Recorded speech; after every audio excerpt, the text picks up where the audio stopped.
Assalomu alaykum dehqon akalar, salomatmisizlar? Bugun biz Toshkent viloyati Bekobod tumaniga dehqon akamizni Pulpinay teplitsasiga kelganmiz. Gidroponik yo'nalishida ekilgan. Hosil juda chiroyli. Mashalloh deb qo'yasizlar.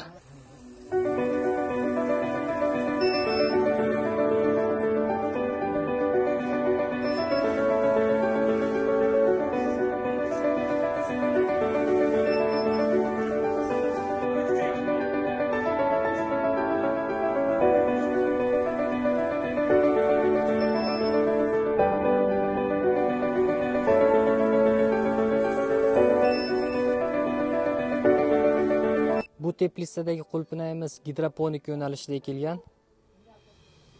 Xo'p, endi bu yerda yana bitta teplitsamiz.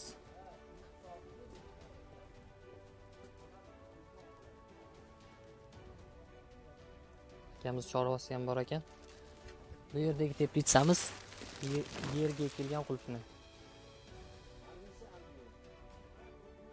2026-yil 12-yanvar sanasiga mana Bekobod tumanida qulpinaylarimiz pishib turibdi. Dehqon akamizni hosiliga baraka bersin.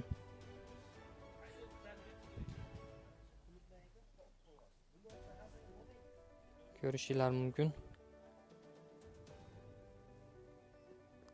Qiziq ma'lumot, bu yerda atapleniya yo'q.